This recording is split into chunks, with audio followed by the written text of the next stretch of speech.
आपने जो जिस तरह से आपने आरएसएस को राष्ट्रीय समलैंगिक संघ, सॉरी राष्ट्रीय जो भी जो मैं नाम आपने नहीं लेना बोला। था, नहीं वो जुड़ सा है, आपका उसका शब्द है। शॉर्ट फॉर्म भी यही बनता है ना असल में। तो हमारे यहाँ जो है वो कुछ कच्छाधारी आते हैं तो उनको हम लोग राष्ट्रीय समलैंगिक संघ से ही बोलते हैं, क्योंकि उनके उनके अभी तक के चरित्र से यही लगता है कि वो लोग ब्रह्मचारी नहीं हैं, केवल अविवाहित हैं। तो वो फिर इस या चीज को अटल बिहारी वाजपेयी जी ने बोला वाजपेयी जी था। ने खुद ही ये बोला था, आपको कुछ बोलने की बोलने जरूरत की नहीं। जरूरत है। और जो आरएसएस में के चक्कर काटते आए हैं खूब जाके, उन्होंने भी अपने एक्सपीरियंस शेयर किए कि कोई भी खानदानी आदमी वहां पर टिक ही नहीं सकता है। आपकी जो वक्तव्य थे उसके बारे में, क्योंकि आप नागपुर से हैं और आरएसएस मुख्यालय से मात्र 500 मीटर ही आपका घर रहा है, पुराने वाला हवेली रही है। अब मेरा सवाल ये है कि मैंने आपको कई बार आतंकी संगठनों के जैसा, तालिबानियों के जैसा उनको बोलते हुए सुना है। तो जितने भी लोग यहाँ राष्ट्रीय समलैंगिक संघ या फिर आरएसएस से हैं, वो बताएंगे कि आप ये किस आधार पर आरएसएस की तुलना आईएसआईएस या फिर तालिबानी संगठन के से कर रहे हैं। देखो, मैं कुछ समानताएं बताता हूँ, 51 समानताएं गिन देता हूँ मैं। तालिबानों के साथ, तालिबानियों के साथ में, ओह ठीक है। पहली समानता है कि दोनों ही संगठन प्रकट रूप से सांस्कृतिक उत्थान और धर्म रक्षा के लिए स्थापित है। आप मना कर दो ना, मैं बिल्कुल ये भी सहमत धर्म हूं की इससे। रक्षा करते हैं, वो भी धर्म बोलते की हैं, रक्षा, नाटक करते हैं, कुछ जो भी हो, हाँ, स्थापित इसी नाम पे स्थापित है। ठीक है। हाँ। दोनों ही संगठन प्रकट रूप से सांस्कृतिक उत्थान, वो भी सांस्कृतिक उत्थान चाहते हैं, वो इस्लामिक तरीके से वो जिना चलाते हैं। ये भी क्या करते हैं कि हिंदू की सभ्यता संस्कृति उनके लोग कैसे कर रहे हैं वो नहीं, समाज में वो थोपना चाहते हैं, दोनों का। हाँ, थोपना, ठीक है। ये वर्ड सही उन दोनों संगठन शस्त्र धारण करने का उनका शौक हो गया है, धारण करते हैं। ये लाठी पकड़ते हैं, वो बंदूक पकड़ते हैं, ये तलवार और भाले पकड़ते हैं। आपने देखा होगा बजरंगी तलवार खुद भाले। नरेंद्र मोदी मतलब बंदूक भी चला के दिखाता है कि ये भी पकड़ो। हाँ, दोनों संगठन कट्टरता चाहते हैं, हाँ, ये है, ठीक है। बिल्कुल। ये भी चाहते हैं कि कट्टर हिंदू हो जाओ, वो भी चाहते हैं कि कट्टर मुसलमान हो जाओ। एक संगठन बोलता है कि 1400 साल पहले की व्यवस्था बहुत अच्छी थी। कौन सा बोलता है, तालिबान या फिर ये तालिबानी बोलता और ये बोलते हैं कि 5000 साल पहले की व्यवस्था, राम राज्य अच्छा था, छत्रपति शिवाजी का राज्य अच्छा था, वो उसका राज्य अच्छा था, विक्रमादित्य का अच्छा था, फलाना अच्छा था, हमारे इतने गुरुकुल थे वगैरह वगैरह, पुरानी संस्कृति के बारे में बोलते रहते। दोनों संगठनों को वर्तमान व्यवस्था से या वर्तमान जनता की इच्छा से कोई मतलब नहीं है। ये इसमें तो मैं आरएसएस में तो कन्फर्म हूँ, तालिबान का मुझे नहीं पता। तालिबान को भी कोई लेना देना नहीं है, उनको वही चाहिए। आपने देखा होगा कि जब तालिबान राज्य आया था, वो एक बंदूकधारी एक आइसक्रीम के दुकान में जाके ऐसा देख रहा था कि उसने दुनिया का 7वां आश्चर्य देख लिया, आइसक्रीम तक उसको पता नहीं है। तो वर्तमान व्यवस्था से उसका कोई लेना देना नहीं है। दोनों संगठन धर्म के नाम पर धार्मिक कानून के अनुसार सत्ता स्थापित करना चाहते हैं। धार्मिक ये कानून, मनुस्मृति, बिल्कुल, वो शरिया। तो मनुस्मृति गलत है, जिसमें महिलाओं के बारे में ये बोला गया हो कि महिला कभी स्वतंत्र नहीं हो सकती क्योंकि वह बच्चला नहीं होती है, जन्मजात। ऐसा कहाँ लिखा? मैंने तो लिखा ही है, मुझे नहीं मैं कोई भेज मिला। दूंगा आपको श्लोक। इसमें उसमें ये बोला है कि उसको पहले बचपने में बाप के संरक्षण में, जवानी में यानी मर्द के संरक्षण में, और बुढ़ापे में उसको बेटों के संरक्षण में रहना चाहिए। बिना संरक्षण में रही महिला जो है वो कभी भी चरित्रहीन हो सकती है। तो ये तो हो सकता है कि कुछ लोग जो मनुस्मृति को सपोर्ट करते हैं, ऐसे लोग ये बोलते हैं कि वो छेड़खानी की हुई है इनकी, आरएसएस वालों की, बामनों की, इनकी। कौन करते छेड़खानी? जो जिन्होंने ग्रंथ उन्होंने लिखे। अच्छा, ग्रंथ कोई छेड़खानी उन्होंने किया, इतिहास उन्होंने लिखा और झूठा इतिहास लिखा करके प्रचार भी वही कर रहे। तो ये दो मुंह साहब, मैंने बोले पहले, हाइड्रा हेडेड ड्रैगन। वो भी लिखने वाले यही है, ये भी लिखने वाले ही है, उसका प्रचार करने वाले भी ये है, उसका प्रचार करने वाले भी। आपको जब तक वो प्रचार वो करते रहेंगे, जब तक मनुस्मृति का शासन नहीं आता। जिस दिन आ जाएगा, आपकी औकात क्या है? नहीं, वो तो जैसे अभी आ गया बीजेपी का शासन, ये पहले कह रहे थे ऐसे सुधार हो जाएगा, ये हो जाएगा, बनने के बाद खत्म। मोहन भागवत जब बोलता है कि जाति ने अपने कर्मों के अनुसार जब जिएगा वो, जब ही इस देश को विकसित सोने की चिड़िया बन सकती है। हाँ। तो तुमको कौन सा काम करना चाहिए? ये पढ़ाई लिखाई का काम तुम्हारा थोड़ी है, हल जोतो। वो जूते बनाने वाले को कौन सा काम करना चाहिए? जूते बनाने का काम करना चाहिए। उसका क्या मतलब है पढ़ने लिखने से, नौकरी करने से? तो ये दोनों संगठन यही चाहते हैं।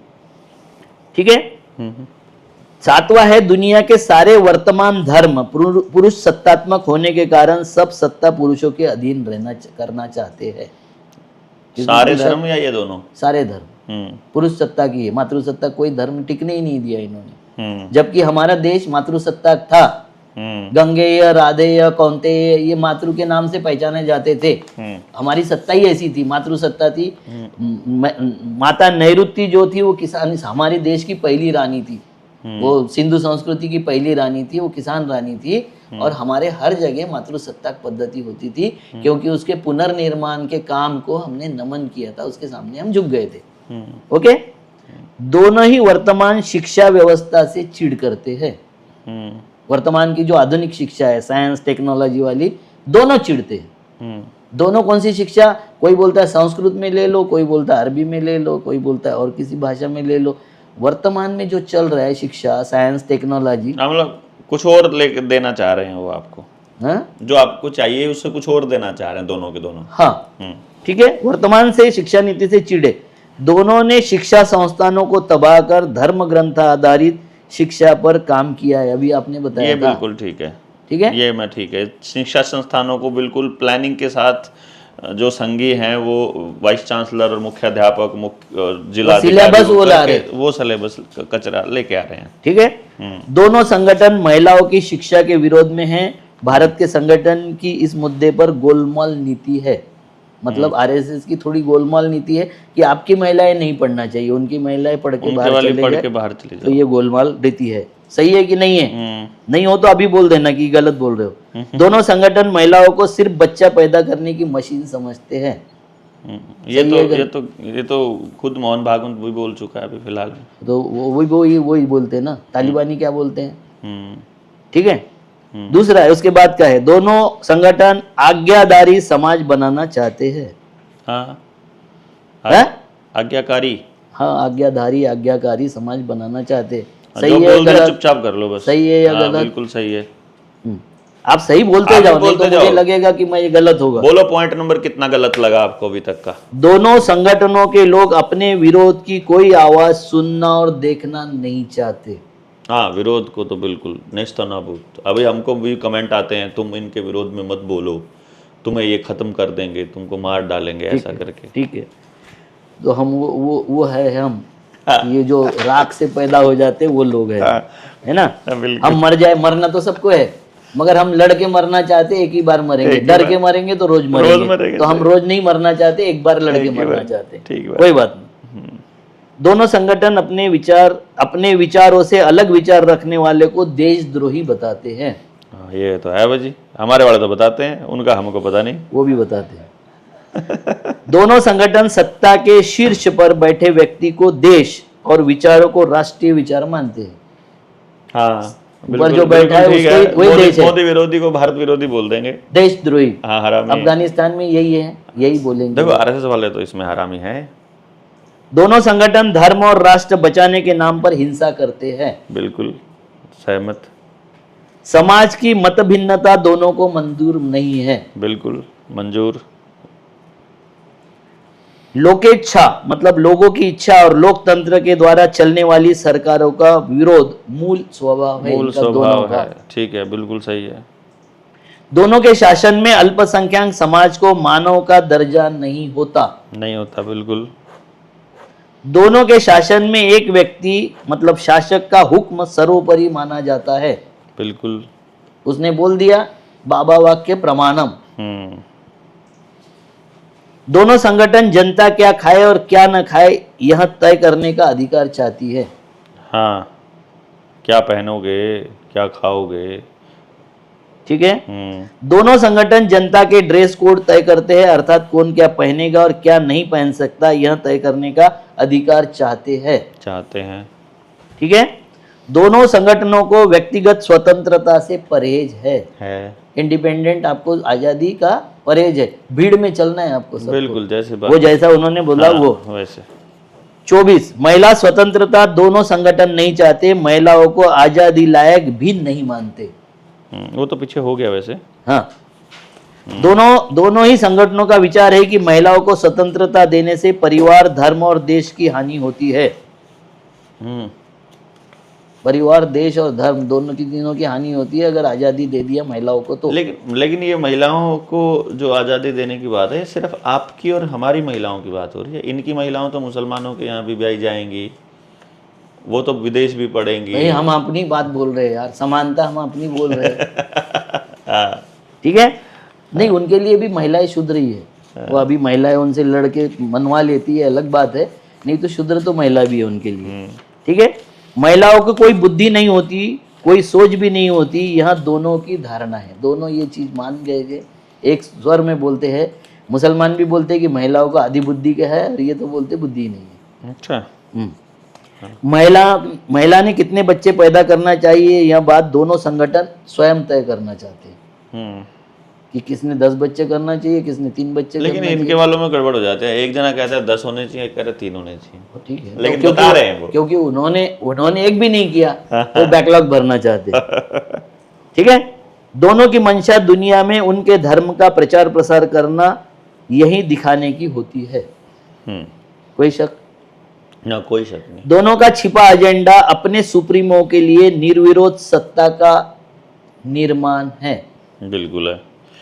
इसमें समलैंगिकता भी लिखी है, दोनों समलैंगिक हैं, ऐसा भी लिखा। मैं उसमें डेप्थ में नहीं गया ना, इसलिए मैं नहीं बता रहा हूँ। आप तो वहाँ रहते हैं नागपुर में। हाँ, उनका एक है, उनके बारे में नहीं पता उतना मुझे। वो तो तालिबान वालों समलैंगिक को, हाँ वो समलैंगिक को मार देते हैं। यहाँ वाले हैं। हाँ, यहाँ वाले तो है। दोनों संगठन, इनके कई लोग पकड़े गए ऐसे। हाँ, बहुत वीडियो आए। दोनों संगठन जनता को अशिक्षित और बेकार रहे ऐसा नियोजन करते हैं। करते हैं, बिल्कुल करते हैं। लोगों को अविचारी, अशिक्षित, निर्धन रखकर उनका मनचाहा दुरुपयोग करना ही दोनों संगठनों की मंशा है। ठीक बात। दोनों संगठन धर्म रक्षा के लिए जन सामान्य के लड़के अपने झोली में चाहते हैं। दोनों संगठन धर्म के खतरे में होने की दुहाइयां देते हैं। हाँ, देते हैं। दोनों संगठन मानवता की जगह धर्म को प्राथमिकता देते हैं। यस। दोनों संगठन धर्मों की व्याख्या अपने मन मुताबिक करते हैं। असहिष्णुता मतलब सहिष्णुता से दोनों का परहेज है। बिल्कुल है। दोनों संगठनों का नेतृत्व, सहिष्णुता जिसको ना बोलना आता हो टॉलरेंस बोल सकता है। हाँ हाँ, वो सेंट्रल विस्टा जैसा हिंदी संस्कृत शब्द है, बराबर है। दोनों संगठन का नेतृत्व अपने लिए शस्त्र, आधुनिक सुविधा चाहते हैं। नेतृत्व के लिए शास्त्र भी चाहते, आधुनिक सुविधा भी चाहते, मगर जनता को पुरातन काल की व्याख्याएं देते रहते रहे और व्यवस्था देते रहते। जैसे 10 लाख का सूट, राफेल में हिस्सेदारी, और तुमको बताएंगे धोती पहन, लुंगी पहन, या फिर जहाज, पर्सनल। हम कहाँ पहुंच गए थे पता है? का काफिला। हम कहाँ पहुंच गए थे मालूम है? हाँ। ये आधुनिक शिक्षा से हम कोट पैंट टाई पहन के, एक गधा घोड़े पर बैठ के बारात ले जाता था और उसके सामने जो नाचते थे गधे, वो भी कोट पैंट टाई में। मई में शादी में हम कोट पैंट टाई पहन के नाचते थे, और इसको बोलते हैं हम विकास। चलो, तो दोनों संगठन मानव की किसी भी प्रकार से आजादी के खिलाफ है। कोई भी आजादी, छोटी सी भी आजादी के खिलाफ है दोनों संगठन। दोनों संगठन लोकतांत्रिक व्यवस्था को धर्म के खिलाफ मानते हैं। ये तालिबानी भी धर्म के खिलाफ ये भी लोग भी कहते हैं कि डिक्टेटरशिप ज्यादा बढ़िया है। हाँ, दोनों संगठन धार्मिक संविधान चाहते हैं। दोनों संगठनों के मानवीय संविधानों से ऐतराज है। दोनों संगठन व्यक्ति से बड़ा राष्ट्र और राष्ट्र से बड़ा धर्म मानते हैं। ठीक है, गलत है? धर्म तो है, लेकिन जो धर्म की व्याख्या ये कर रहे हैं वो नहीं। धर्म तो सबसे ऊपर ही है भाई। संगठन व्यक्ति से बड़ा धर्म नहीं है, सबसे बड़ा व्यक्ति है। नहीं, व्यक्ति का धर्म, व्यक्ति स्वतंत्र, व्यक्ति स्वतंत्र, वो धर्म उसके बाद में आता है। हाँ। वो धारणा में आता है। हाँ। वो धारणा वाला धर्म जो ये कह रहे हैं वो नहीं आता। हमारा धर्म आ सकता है, इनका धर्म मैं वही तो व्यक्ति कह से रहा बड़ा हूँ ना, नहीं व्यक्ति का जो धर्म है वो तो व्यक्ति से ऊपर है। राष्ट्र व्यक्ति से बनता है। मैं ये कह रहा हूँ कि जो व्यक्ति का धर्म है, जो मेरा धर्म है, वो तो मेरे से ऊपर है ना। इनके वाला धर्म जो है वो व्यक्ति से नीचे है। व्यक्ति से नीचे होना ही चाहिए। होना ही चाहिए। हाँ, मैं ये कह रहा हूँ। ये लोग जो एक्सप्लेन कर रहे हैं दुनिया को। दोनों के पास जनता के सवालों के जवाब नहीं है, इसलिए सवाल करने वालों को देशद्रोही और विरोधी मानते हैं। ठीक है बात। ये तो मेरे बारे में भी बोल देते हैं कुछ लोग। विरोधियों की जवाब नहीं देता। विरोधियों की हत्या करना, करवाना ये अपना अधिकार मानते हैं। ये बिल्कुल दोनों संगठन हिंसाचार को जरूरी मानते हैं। जरूरी मानते हैं, बिल्कुल मानते हैं। दोनों संगठन समाज में शासन और धर्म का भय पैदा करते हैं। करते हैं। भयभीत जनता दोनों का शासनाधार है। भयभीत जनता, बिल्कुल। दोनों को वर्तमान जरूरतों से कोई लेना देना नहीं है। ये तो पीछे हो गया, शायद एक हो गया। दोनों ही मरने के बाद की व्यवस्था की पूजा करते हैं। जिंदे आदमी की पूजा नहीं, जिंदे आदमी को तो पूछते भी नहीं है। मरने के बाद में पूजा करते हैं। संघियों का अपना हिंदू राष्ट्र और तालिबानियों का अपना मुस्लिम राष्ट्र का सपना है। ठीक है बात। दोनों संगठन हथियारों के दम पर बदलाव चाहते हैं, प्रबोधन के बल पर बदलाव नहीं चाहते। बिल्कुल जबरदस्ती से बदलाव चाहते सहमत हैं हैं। जी। यह सूची और भी लंबी हो सकती है, इसको किया जा सकता है। ये समानताएं कम लगती है आपको? आप और डाल दीजिए, आप जिसको और लगती है वो डाल दो। जो विषमताएं लगती हैं आप थोड़ा फर्क बताइए कि बस सिर्फ शब्द, 2 शब्दों में बदलाव कर दीजिए, हिंदू और मुसलमान शब्द। तो फिर आप कोई विषमता इनमें बताइए, तो हम भी जान सकें और इस ज्ञान को आपसे बांट सकें, आप सब सौगत। तो देखो इस दुनिया में समझ लो कि धर्म सत्ता, राज सत्ता और अर्थ सत्ता, ये 3 प्रमुख सत्ताएं हैं।